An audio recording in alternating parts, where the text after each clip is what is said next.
This fight took place on September 16th, 1981.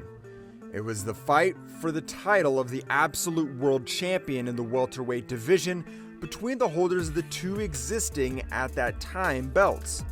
WBC champion Sugar Ray Leonard and 22-year-old WBA champion Thomas Hearns, who at that time did not yet have his legendary nickname, the Hitman. At that time, Hearns already had 32 victories on his record, including 30 knockouts and no losses. He was very tall for his weight. His height was 188 centimeters, and his arm span was 2 meters. Hearns had high speed in the ring, as well as a powerful punch. With such skills, Hearns seemed unbeatable. But of the 48 boxing experts surveyed, only 14 predicted that Hearns would win this fight, while 34 voted for Leonard. Leonard had a great experience in the fight. He lost to Roberto Duran. This experience made him stronger both physically and mentally. This defeat gave Sugar Ray the experience that no victory can give. This was a 15-round fight, and experience played a very important role in this fight. It's worth noting that the main events managed to organize this fight, and it was the first truly significant fight for the company. This fight was one of the highest grossing fights of that time. There was a huge demand for Sugar Ray at that time, and the total revenue of the fight was $35 million. Leonard earned $11 million, and Hearns earned $8 million. From the first seconds of the fight, Hearns looked like a hunter, constantly pursuing his prey with his long punches. Leonard had to consistently move and circle around his opponent at a very fast pace, which did not allow him to properly respond to Hearns' attacks. In addition, if Sugar Ray began investing in the early rounds, he would simply run out of gas by the end of the fight. At the end of the first round, Thomas continued his attack after the end of the round, but this did not bother the experienced Sugar Ray. The first round went to Hearns.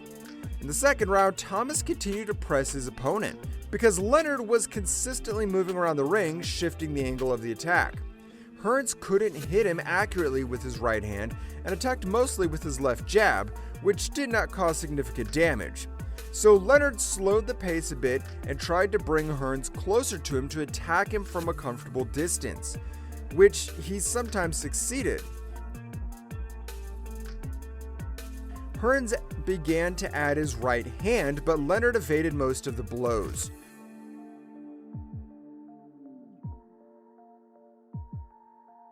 Overall, Hearns landed more punches on his opponent, and the second round also went to him.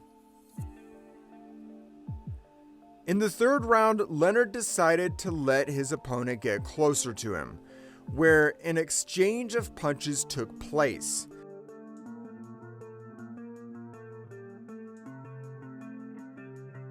But Hearns was more accurate and won another round in a row. Despite this, Sugar Ray didn't look discouraged. He was determined to win this fight. In the fourth round, Hearns continues to press his opponent and keeps Leonard at a distance. Thomas throws a lot of punches to the body and head, using his height advantage. At the end of the round, Sugar Ray exploded with a 3-punch combination and began exchanging punches. But Hearns took the fight, and the advantage was back on his side. After the gong, Leonard throws punches at his opponent. This is a psychological game in which he wants to frustrate Hearns and make him less collected. Whatever Leonard tries to do, Hearns does it better. He even repeats Leonard's trademark right jab and hits a nice left jab to Sugar Ray's head. Hearns looks relaxed and throws more punches at Leonard. Sugar Ray loses his 5th round in a row. To Hearns, Sugar Ray had to move at top speed, which required a lot of energy. As a result, Leonard's number of attacks was low.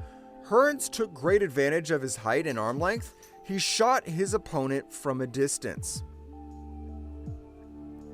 A minute into the 6th round, however, Leonard manages to shake Hearns with a left jab, after which he goes on the attack. Hearns quickly recovers and begins counterattacking Leonard with some accurate punches. Hearns seemed to regain the advantage, but Leonard continued to use his left hand effectively and landed a precise kick to the liver, and then a left hook to the head. Leonard won the first round in this fight. It seemed like a turning point for Leonard in this fight, and he still had a chance to win.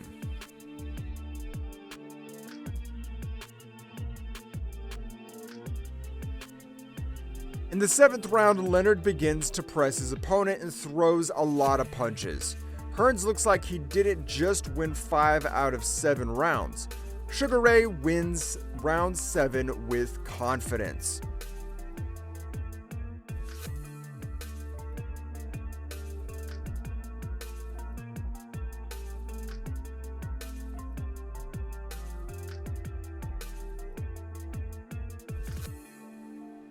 In the 8th round, Hearns gets back to work, keeping his opponent at a distance and throwing a lot of punches. Leonard presses but is unable to reach and hit Thomas. Hearns prevents Sugar Ray from getting any closer, constantly moving around and actively working his left arm, occasionally adding a right hand. Hearns takes the round, and Team Leonard is well aware that he can't win the fight on points and must save his strength for the final championship rounds. In the 9th, 10th, 11th, and 12th rounds, Leonard continues to press Hearns, but Hearns keeps his distance and counterattacked it perfectly.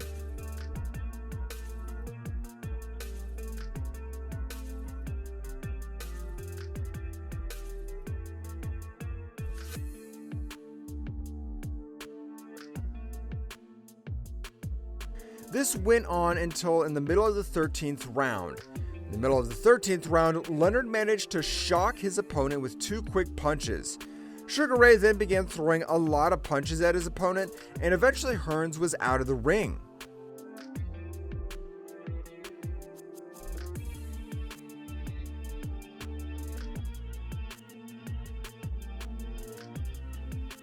However, the ref for the knockdown did not count that fall as Leonard pushed Hearns to the outside of the ring.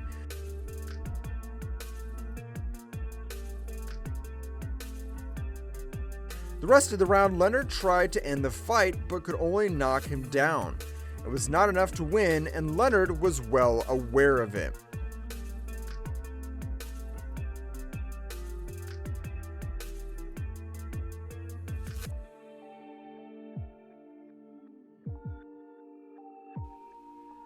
From the start of the 14th round, Leonard pounced on Hearns. Hearns then managed to keep his opponent at a distance for a while, but he ran out of gas and Leonard shook Hearns with his punch.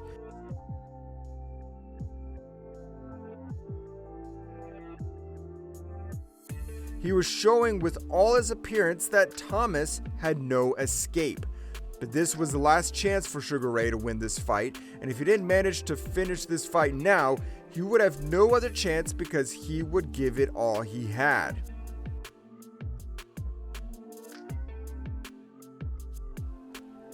In the end, Leonard got his way, and the referee stopped the fight. Many people considered this action doubtful because Hearns was confidently winning the fight, but Hearns' trainer Emmanuel Stewart put an end to the arguments. He said that even if Hearns had made it to the end of the round, he wouldn't have made it to the next round because he was completely exhausted. Leonard became the undisputed welterweight champion. For the first time in his career, he gained the title of the best boxer in the world.